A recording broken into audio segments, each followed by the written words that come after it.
there's two schools of thought on this. So a lot of people, like gurus, say, no, you don't want to spend any money on ads in the beginning. That's for when you get to a certain level. In the beginning, you want to focus on organic and get your offer right and blah, blah, blah, blah, blah. I am the exact opposite of that belief. And the reason why is because when you're in Facebook groups or you're posting on Instagram or whatever the organic strategy is, generally you're speaking to a very small audience, like if it's a podcast or whatever. And it's very hard to get feedback on whether your offer, like the message that you're putting in the market is working or not. You're always second guessing, like, are people not responding because there's just not that much engagement, I just have a small audience, or is it my messaging on the offer? And these variables make it very hard for the coach to figure out their marketing message, right? That's the thing that makes your campaigns convert, whether it's organic or whether it's advertising. So my advice and what I recommend is that in the beginning, you do want to run ads, and particularly in the beginning, you want to run ads because that will help you figure out your marketing message very quickly.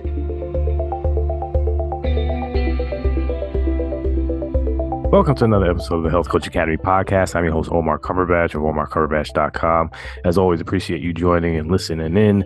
This particular show is really near and dear to my heart because I've probably spent some time as well bashing some Facebook ads and stuff of that nature just because I was an utter failure at it, right? So when I first started out, I did apply some ads, got some likes, and you know how much revenue that actually got me? 0. And I really appreciate this particular show because Luke Charlton comes in and really shows me and the audience our mistakes in this. So Luke is AKA the Aussie Hermit. He quit his comfortable job and moved halfway around the world and started an online business as a coach and really started getting busy with the online formula for successes that revolve around ads. Now he's invested, when I first met him, it was over $16 million in ads. And I think from what the podcast brought about is over 20 million. And there is a formula to that. Like I just mentioned earlier, I just didn't do it right. And that's really one of the things that I really appreciate about guests in this particular show is that there is a way and there are mechanisms out there to support our businesses. It's just really a matter of getting some expert help and advice and how to get things started. So speaking of expert advice and how to get things started, if you do want to start a podcast that generates business for you, I have that course and it is fire. I'm getting great reviews on it. It is on OmarCumberbatch.com. You can just jump on the link for courses, take a look.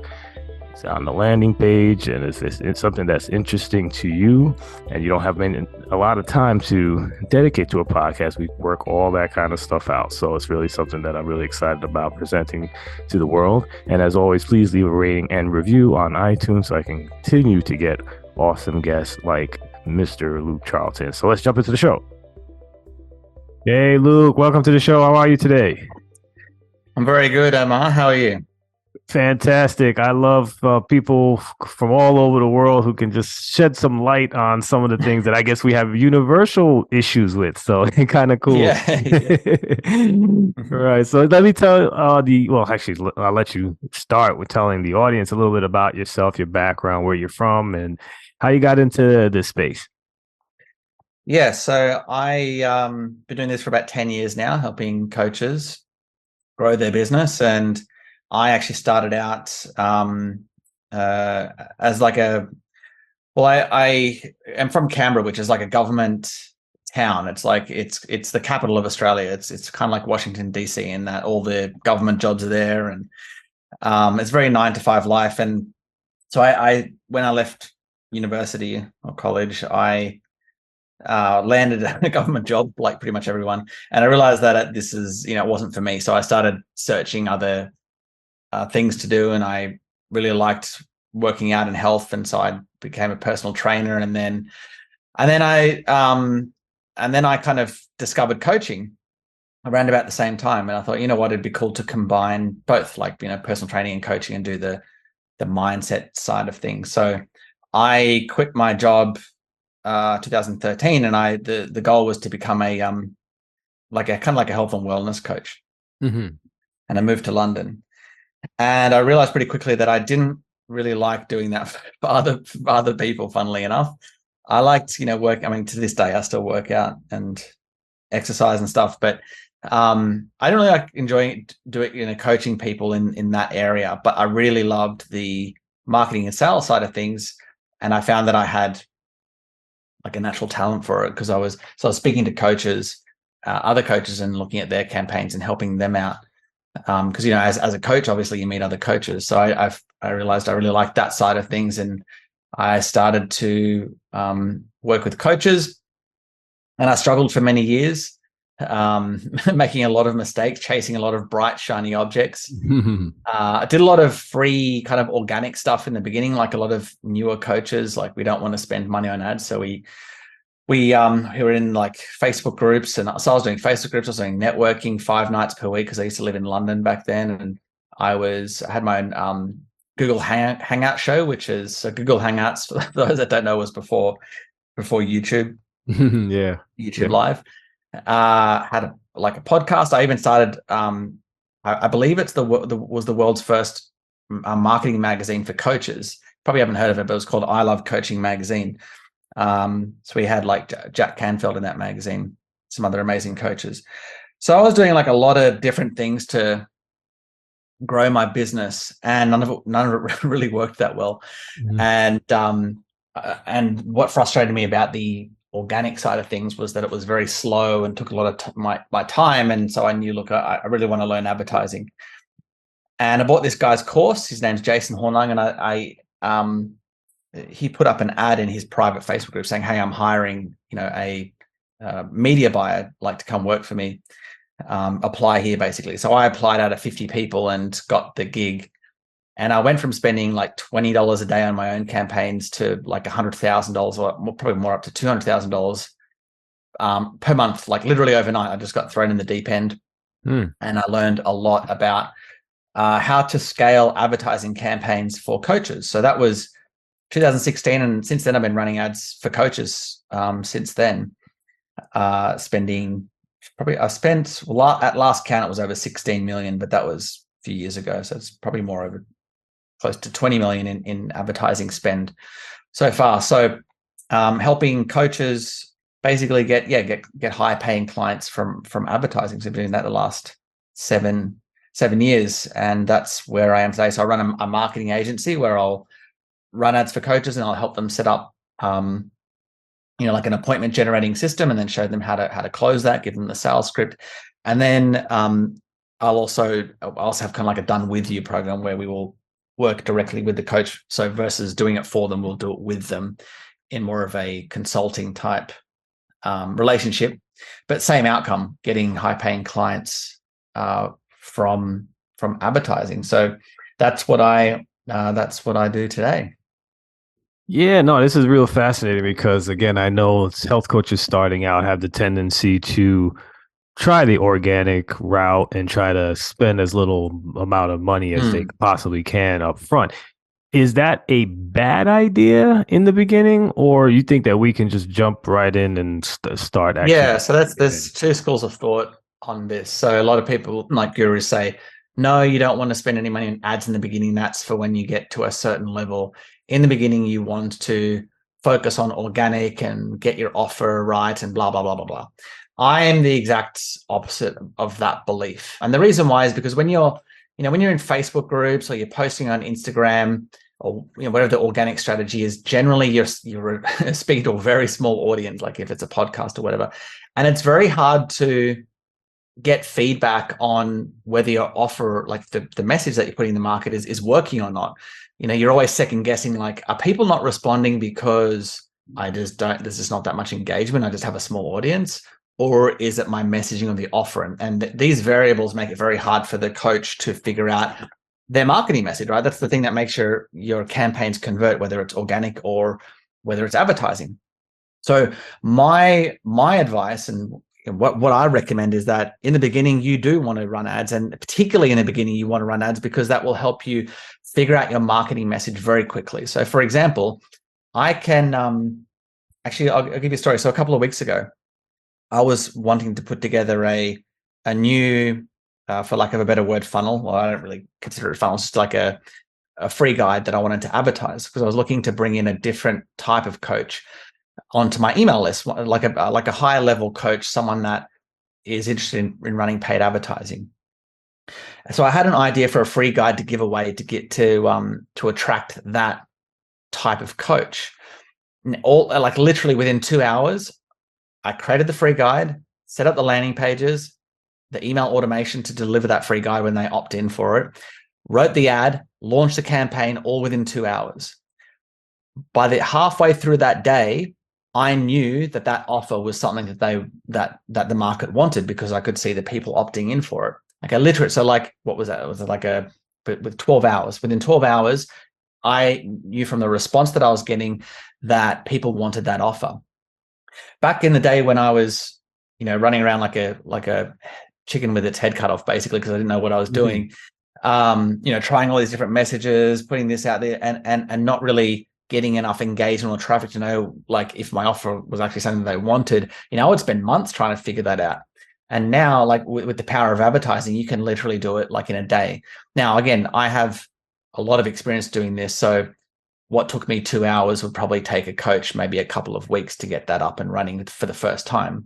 But still, like once you've done it once, then it's very quick to repeat the process. If the offer doesn't work, that's okay. Turn off the ad campaign, try a different free guide, launch it again. And as I said, once you've got the pages already up and you're set up, it's very quick. But the point is, I think, one reason why gurus say don't do that in the beginning is because they're generally trying to sell an organic strategy, like in their program. The other reason they say that is because they know coaches usually don't have that much cash flow in the beginning, right? So that's the downside of upadvertising. The upside is speed. The upside is that you leverage your time because you're not in Facebook groups DMing and all this stuff. So it's autopilot, it's time efficient, and it's scalable as well. Like once you start getting clients, if I want to go from say 10K a month to 50K a month, all I do is literally just push a button on my ads to start spending more. And as long as I know my numbers, right, then more appointments come in, sign up more clients, more revenue. That's the power of advertising. It's a little bit harder to scale organic. But anyway, the downside obviously is the cash flow, right? Mm-hmm. Now, and this is what I did I'm not recommending that you do this. I'm just telling you what I did. So I knew that I wanted to make advertising work. Okay. So when I got back from London, this was back in 2014, because I basically failed miserably trying to grow my coaching business over there. I knew that I wanted to run ads. I was tired of the organic strategies. And so I went and got like a side gig in a bar, which allowed me to just put a little bit each day towards advertising.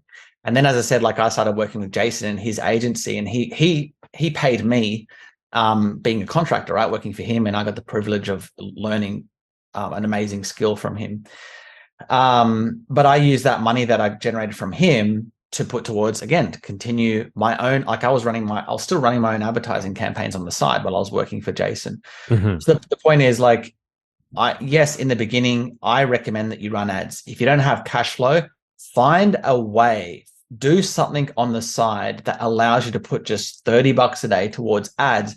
The reason why is it's going to allow you to test your message a lot faster and hone in and get to that message that's going to start booking appointments for you. It's going to take you, again, I know this from having thousands of conversations with coaches, months, if not years, doing it the organic strategy to get consistent, 20, 30K months and beyond. It just, coaches usually just give up before they even get an organic strategy working consistently. They just don't have the patience. I prefer to do advertising first, and then I will add in the organic after I've got the message refined, right? Okay, so I go, okay, look, this message is working to cold traffic. I'm booking appointments. I'm getting clients.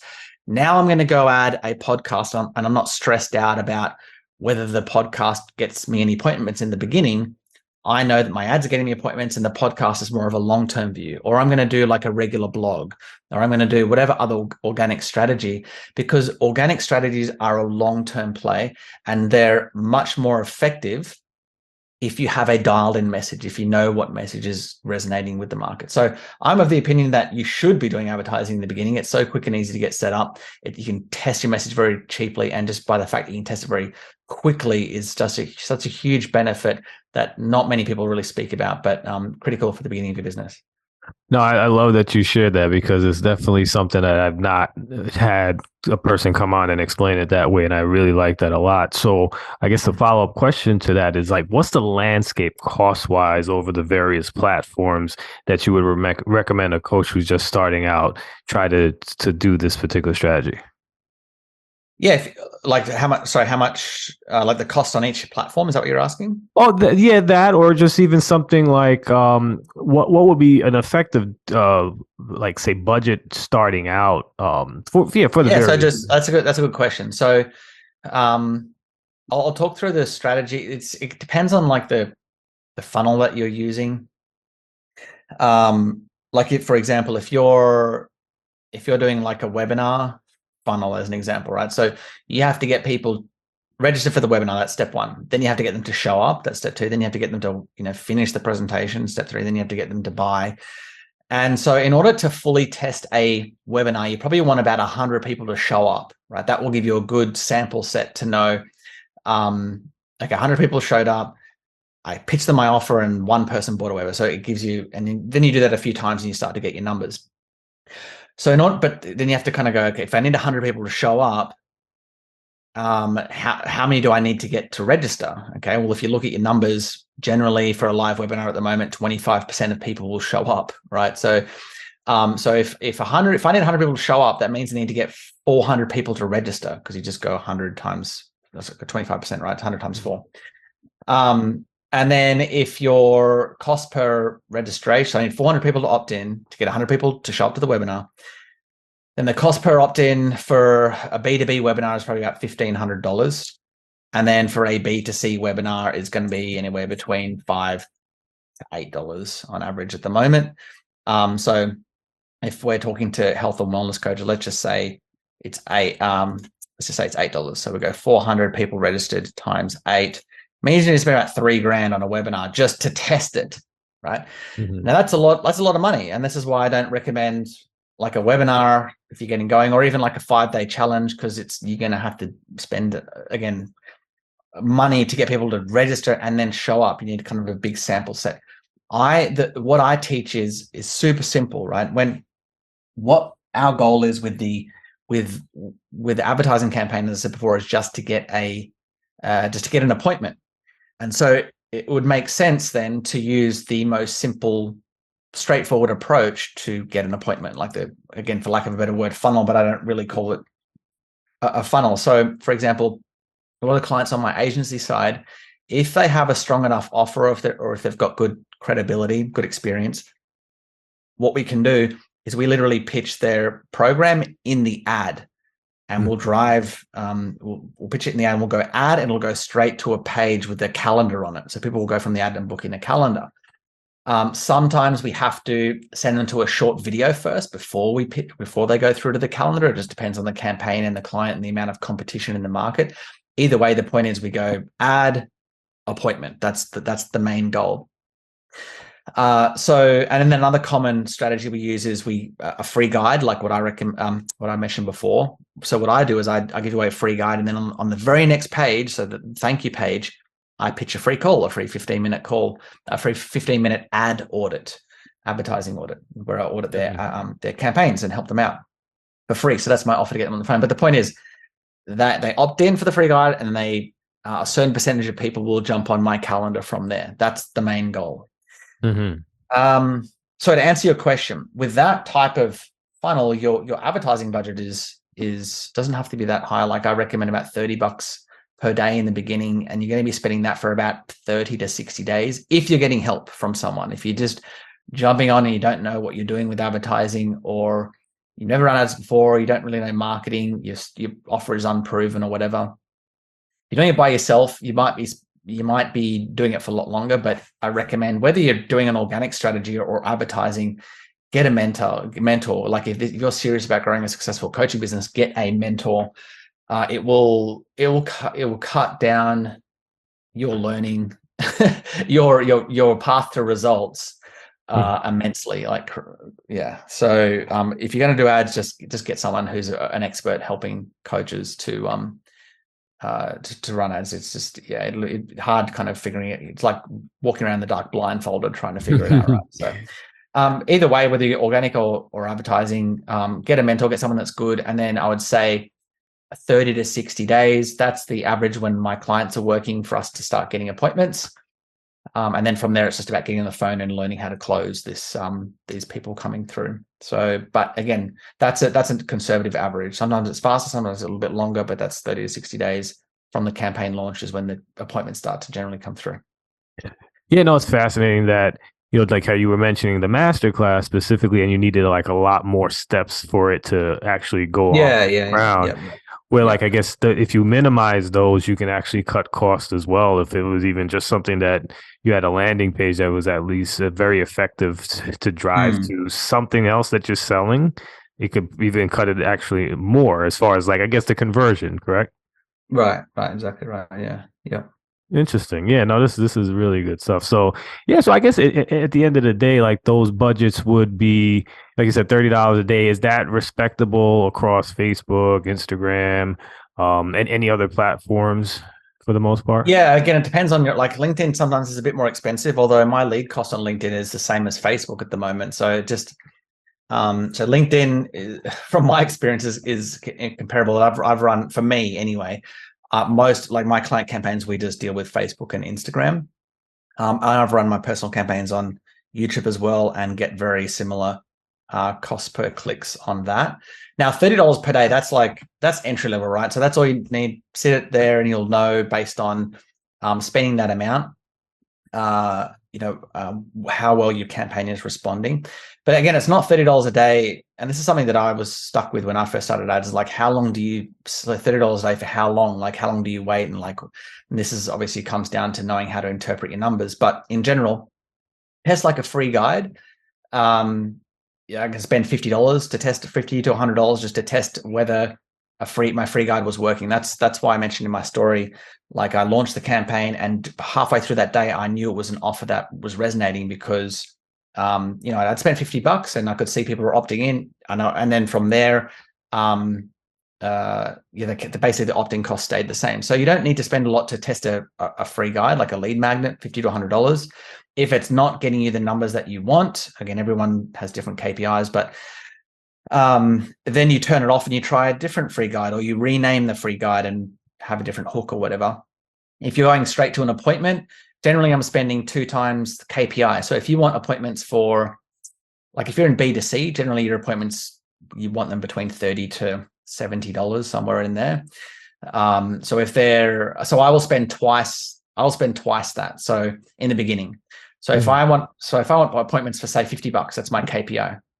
I'll spend $100, and after $100, then I'll make an assessment of whether to turn the campaign off or whether to keep it going. If I've got one appointment, I'll keep it running a little bit longer, and then see if some more appointments come through from there. But I will generally spend 2 times KPI for the appointment. So anyway, just an insight into, you don't need to spend a ton on ads. It's not like you're spending $30 a day for like 100 days and going, okay, is this funnel working? No, it's like keep it simple, like I mentioned, like just a simple lead magnet to consult pitch on the thank you page, or just straight to a booking. Like you will know very quickly for just like $100 or so whether it's working or not. Again, this is such a huge benefit of advertising. You don't have to spend a lot in this day and age with things like Facebook ads. It's a pretty amazing thing. Like back in the day, to run an advertising campaign, you'd be spending like tens of thousands just to test like a direct mail campaign, or like like an ad in a newspaper or whatever. We're so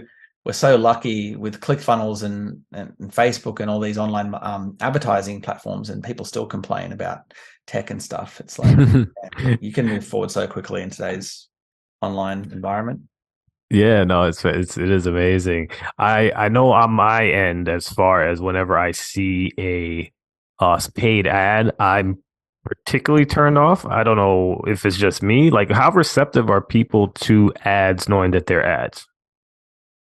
After spending $16 million, I very receptive because I'm not just spending that money and it just going down the drain. Otherwise, I wouldn't have a job for very long. I would be running an agency. So based on the numbers that I look at based on if you've got a campaign that converts, it's very it's good, and that's the whole thing, right? Of what makes an ad campaign great. It's your offer, right? Well, first of all, it's knowing your market, knowing what they want, and then giving them a really great offer to get that result, whatever it is, or solve that problem. Another way of saying that.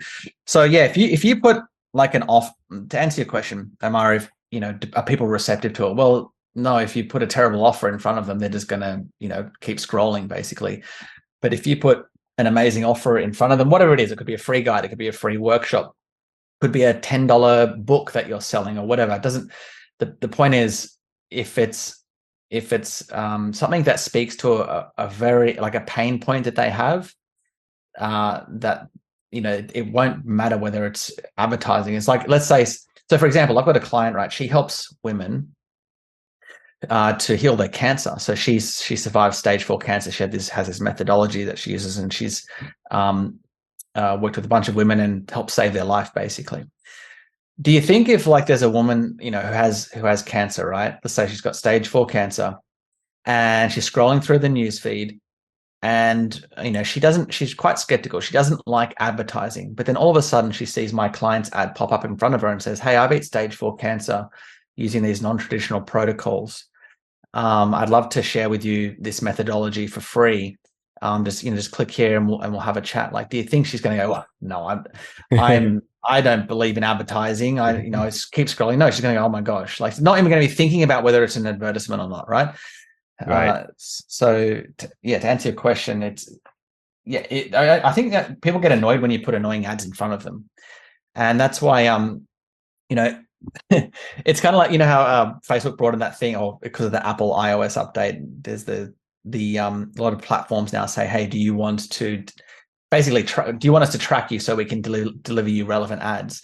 And part of me is like, yeah, I want you to track me because I want like good ads. I don't just want to see these random ads of like women's clothing or whatever, or right. like that. I want like products that are specific to me and my pain point. And then obviously the other side is, well, I don't want you to track me as well. Usually I say yes because I like to see what other marketers are doing. Mm-hmm. But you want, the point is, ads that are relevant, I think people are fine with. Ads that are not relevant and that are annoying, yes, then they'll generally keep scrolling or whatever, or they'll make a nasty comment on your ads, or Well, listen, you know what? I think you just unleashed, or I should say unleashed, what was the proper word? You unblocked one of my blocks when it comes to ads. So what was that? Yeah, because I kind of feel, back in the when I was dabbling with ads, I was saying, yeah, you know what, I know, because me personally, I kind of get turned off by it, but the way that you framed it, this is two-pronged. If someone needs what you're selling or you're offering, they don't care where it's come from. And exactly. Again, if they don't like it, they'll just keep scrolling. So it's exactly. I don't know why, after all these years, whatever you just said in the last 5 minutes clicked with me. So I appreciate that. Glad to help. Yeah. So Luke, I told you I'll be like 30 minutes, and I know that you have so many other things, but I do want to get a chance for the audience to get to know you on other levels as well. And one of the things that I do when I stalk a person out, there's interesting things that I do find out about an individual. Okay. Something that actually I think we share in this, right? So I understand that you're into conspiracy theory forums, right? Yeah. A little bit. Listen, I tell the audience, this is the only reason I'm a health coach, is because of conspiracy theories, right? I stumbled upon, like, it was so weird. I was down the rabbit hole, looking up about fluoride and all this other stuff, right? Oh yeah, like I drink like we buy our, like, literally this morning. So every Friday we have the markets, like the local farmers markets, and there's a guy there that he on his property is a natural spring. So we pay him every week to do our water. So we don't drink any tap water. We use we have a filter one, but we just go straight to the the spring. I don't. Yeah, it's mind blowing when you think about like, why are we drinking fluoride in water? It doesn't Right, make right. And that was exactly what happened. I started going down that rabbit hole, and then you go to another thing to the right of YouTube, and then it started talking about sugar, and it yeah. kind of got me down this health path where I went, overcame my own issues with weight and stuff like that, just going down the Yeah. conspiracy theory road. So when I saw that you were into them, and I'm not going to get you in trouble by any stretch of imagination, don't worry. But I'm just curious, like, what is the latest one that's piquing your interest and that you're like, oh, you know what? This is some crazy stuff I want to Oh man. see. Anything Like, cooking, especially on your side of the world. Maybe there's something that you're a day ahead of us. So you tell me in the future what's going on. No, I don't know. Maybe I'll talk about one that I think again, I'm going down kind of like a finance route, which is a bit different maybe, but we could talk about a couple of things if you want. But a big thing is like you said the collapse with the banks, right? And this is just it's going to get worse with what the economy is doing, and the Fed raised rates again yesterday. So basically their plan is to bring in the CBDC, right? The central bank digital currency. Mm-hmm. But they can't bring that in until there is a crisis, until people are basically begging for it. Otherwise, why would people adopt it if they've already got a currency? Why move to that if there's no need for it to go purely digital? Well, there will be a need because they're creating this crisis by printing a ton of money during the Wu flu, and then and now raising rates. So it's from my opinion being done on purpose to usher us into the CBDC. And so I would say probably within the next 6 to 12 months, it's something is going to break, even more so than what happened with the banking system, and they're going to use the crisis as an excuse to bring us into the central bank digital currency. But I don't know if people will adopt it like the way that they're probably expecting, is what I'm thinking, because people are waking. I don't know what your thoughts are on this, Omar, but over the last, say, 4 years or so, people are starting to wake up. You can kind of tell people are more open to certain conversations now than what we were maybe 5 or 6 years ago. I don't know if you've experienced that the level of consciousness is kind of raising a little bit. But so one is the central bank digital currency. The other one is look at how manipulated silver is. So silver, let me ask this, Emma, would you agree that more money has been printed since 1980? Oh, absolutely. Like trillions and trillions, right? I think in COVID was like just 3 or 4 trillion just in COVID time. Yeah. And silver is 50% off its all-time high. So its all-time high was in 1980. It was like $50, and we're at it's like $22 right now. So you've got to ask yourself, if trillions and trillions of dollars have been printed, why is silver at such a low price? Well, it's manipulated to make the currency look, and so is gold as well. It's manipulated with the paper markets, so with derivatives. So the way that silver is traded is with this thing called the COMEX. It's like an exchange. And you can go to the COMEX and you can buy whatever it is, $100,000 worth of silver, but you don't actually own any silver. You own, you've got a claim to some silver, right? So but they give you a bit of paper, or an electronic bit of paper. And they say, yes, you own whatever it is, 100 kilos of silver or 100 pounds or whatever. But the problem is they've given that same certificate to 200-300 other people. Some people say it's up to 1,000 other people. So for every 1,000 people that buy, for every 1 ounce of silver, 1,000 people have got the claim to that 1 ounce of silver. That's how manipulated it is. We don't really know the full scope of the manipulation, but the point is, silver is the way they keep the price down is they just sell lots of paper and say, yeah, you've got all this silver, but you don't really. You're one of 1,000 that also have the claim to that same ounce of silver. So anyway, the point is, I've invested in some silver for this eventual crash coming, whenever it is in the next. I would say it's within going to be the next 12 months. I don't know how long they can keep the system going. So anyway, I don't know how deep you want to go in the other stuff though. There's lots in the other rabbit hole.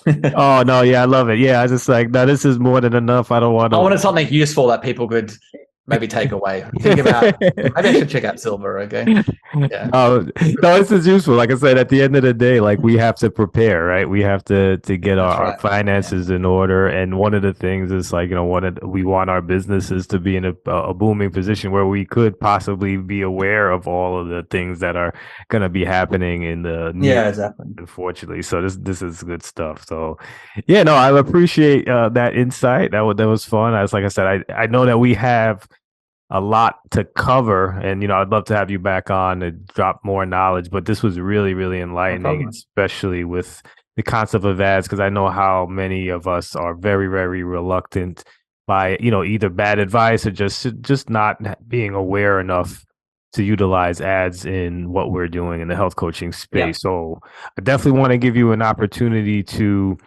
tell us about your website, social media handles, how we can follow you, how we can hire you, how we can get you to be a part of our team.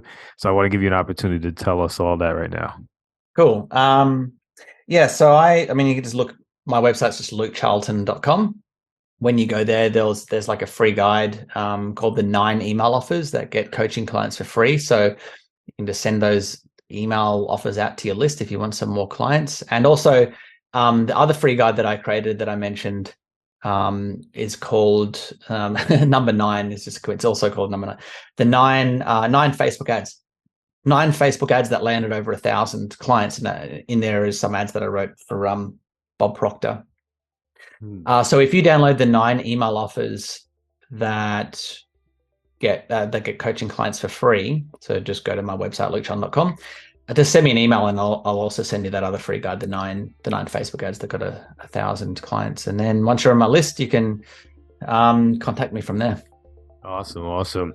Yeah, no, I'm sure you'll be getting some calls after this show. It's really, really enlightening. And again, it makes a lot of sense. And like I said, you did a great job explaining it. So I thank you for coming on the show today.